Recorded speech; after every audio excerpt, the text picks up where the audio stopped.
Arnaud, welcome to the show. Hello, thank you for the introduction and thank you for welcoming me. And I'm very happy to be back at ClimateLaunchpad. We are happy to have you back. Thank you.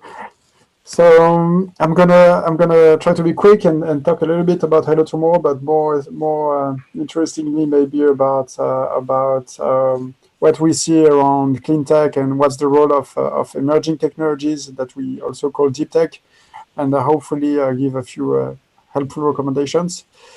So Hello Tomorrow, it's we. So I'm the CEO of Hello Tomorrow, indeed, and Hello Tomorrow is we could call it a community-based accelerator. That's how I would present it, especially talking to startups.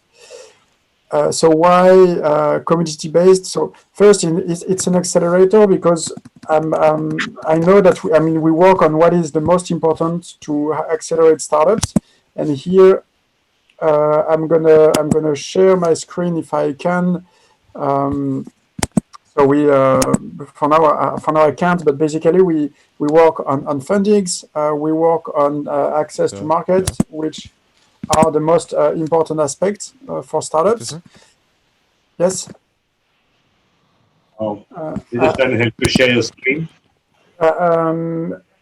For now, the host has disabled participant screen sharing, so I'm not able to share it. But if not, it's okay. It's not a problem. I can.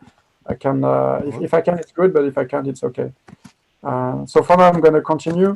So we provide fundings, but not by investing directly. We give an access to a large network of. Just hold on for a second. Hi, can you mute yourself? Yes. One second. Not you, Arnaud. Somebody else is speaking. Let's fix it. Hi, to keep speaking or. Yes. Yillis praten. Yillis, Denise, can you mute yourself? Hi, Yillis, Denise, can you mute yourself?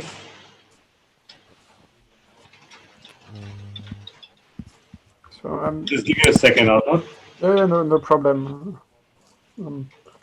Let's do a small pause. Sorry, this is part of the tech problems in doing all of this remote. I know we are doing our big event with thousands of people online in November. So, all right, back to you, Arnaud. Sorry for the interruption. Go ahead. Okay. Thank you. But I'm still not able to share my screen. By the way, I think you, the host, so maybe you disabled the screen sharing.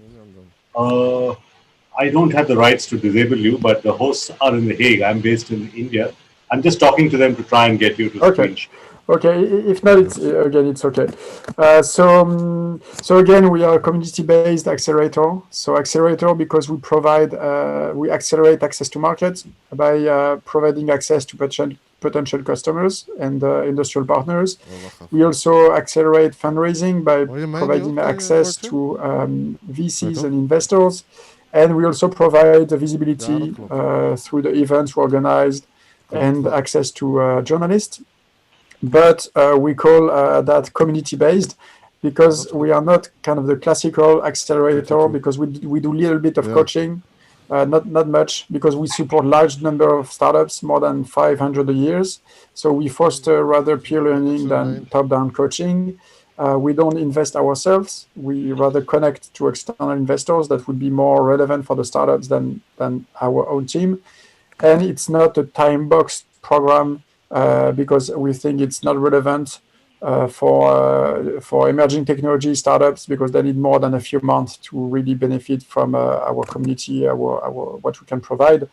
And it would be also pointless to do something only internal because we are interdisciplinary and there is no way we have all the expertise and mentors internally. So we prefer to be like more community-based.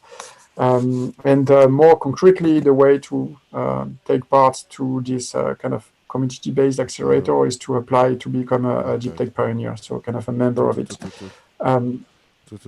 So then I wanted to maybe to talk about how Hello Tomorrow relates to ClimateLaunchpad and start by Sorry, I'm not able to share it, but there is an interesting graph in the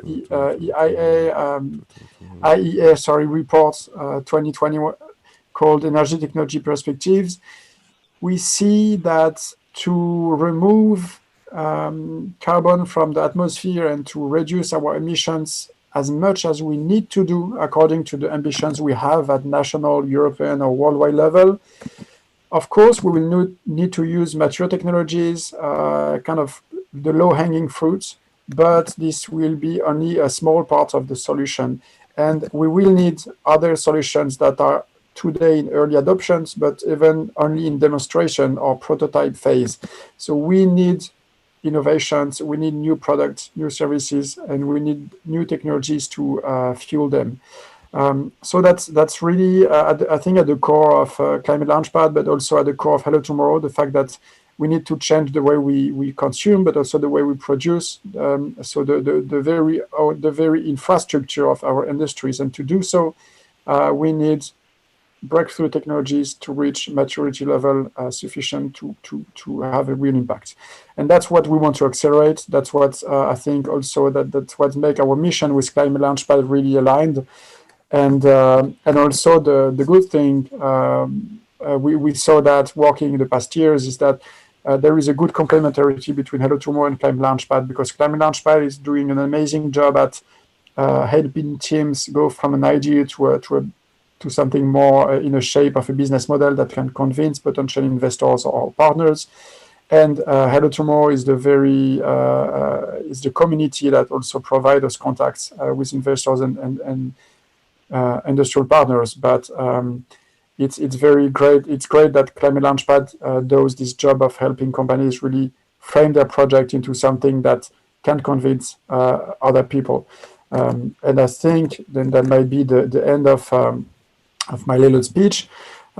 This is very important, this aspect of being able to convince other people. Because we see at Hello Tomorrow, but also at ClimateLaunchpad, maybe for different reasons, companies that don't put themselves in the shoes of potential customers. We see that within Hello Tomorrow because we have a lot of people at Hello Tomorrow that come from university labs, from academia. There are university spin-offs, and they are in love with their technology. They think their technology is so great that everybody would want to buy it. But it's not like that. It's not how the business world works. And maybe for more like clean tech and ClimateLaunchpad projects, maybe the bias would be more that there is a big focus on climate impact. And maybe some might think that if there is a huge climate impact, it will be sufficient to go in the market and have clients. But it's also not the case. And it's true that for B2C, some customers might want to pay a premium for green products. In B2B, you might have hypothesis of CO2 price. But the effect would be in the end always somehow marginal, and your product, your business should be profitable and should be competitive with. The best is to be competitive with like not sustainable alternatives. Then there is no debate. But of course, it's not always possible. But really, that's my first advice. Keep the business aspect in mind, because in the end, if you don't have a business model that is competitive, then your product won't reach the market and you won't have any impact at all. So this is actually more important, the business model, than the climate impact itself, even if it's in the end to have a climate impact. How to do so?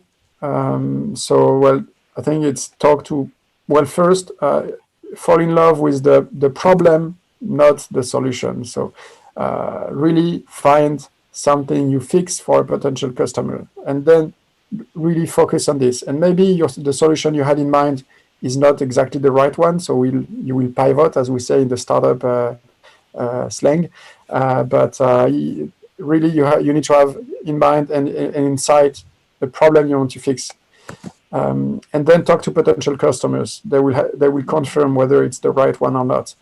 and also adopt a design to cost approach, meaning that have the cost of your product or your service in mind from the very beginning of designing the product in the very earliest conception phases, because otherwise, if you find out later that the cost is not right, it might be too late to change it. So have that in mind at the very first step. And maybe the last advice is so the second one is surround yourself with people that are better than you, because in the end, that's, especially if you are the CEO, that's what you need to be good at. Find out where you need people better than you, and be able to recruit them, attract them, and talk to as many people as possible. Some might sometimes think that it's their project, and other people might steal it, but it's not going to happen. But when you talk to people, they help you improve your project. So it's really important. But if you are here, it's because you're already in this mindset. So I wouldn't be too worried about that. Thank you, Arnaud. Let me start off with a couple of questions. What are the most promising new technologies for energy for the future? Will it be solar? Will it be hydrogen? Will it be fusion? Will it be fuel cell? From where you sit, what do you think are the most exciting possibilities? Most exciting and most promising might not be the same. I think if we consider fusion, that's very exciting, but it's like talking about quantum computing. You don't really know if it's gonna ever really be something that is real and that is actually on the market, even though it's already working in a kind of prototype mode, even in startups. So for me, this is really exciting, for sure. This could change the way we consider energy, being really abundant, carbon neutral, and maybe with less drawbacks than nuclear. But I think hydrogen has a huge potential as well, and it's closer to the market. It's been decades that it's been working actually. Now we are just trying to reduce the cost so that it's competitive with alternatives. It's already competitive for some niche applications, like it was for solar when it started with satellites, and with all the progress made in nanomaterials for hydrolyze, for hydrolyze, to break hydrogen, to break water into hydrogen, and I think we might have green hydrogen as a competitive price. Maybe not tomorrow, but this is definitely achievable, and it's not just a matter of investing enough. So I think it's very promising, hydrogen, and it can change the whole energy infrastructure, storage, transportation, and replace traditional fuel in the end, even for planes maybe. And it can work where maybe sometimes batteries cannot really work. Solar, for me, it's a bit more traditional already. We are already kind of down the learning curve at a price that is almost cost competitive, and it's part of the energy mix of any country. There is more or less solar depending on the if there is wind, if there is sun, if there is other. So it's going to grow in the mix, but it's more already here, I would say. Right. So here's a question. What's holding battery technology back? We've seen solar grow and it's competitive and it can compete with traditional forms of energy. But energy storage still is a big problem, isn't it? What is the future of energy storage? There are several problems. Well, first, maybe the first one is that there is a growing need of energy storage, because it's well known that with a lot of renewable that are intermittent, we need to store energy when it's produced to be able to use it when there is no wind, no sun. So there is a growing need of energy storage. Before, it was maybe not so much an issue when we didn't have that much renewable energies.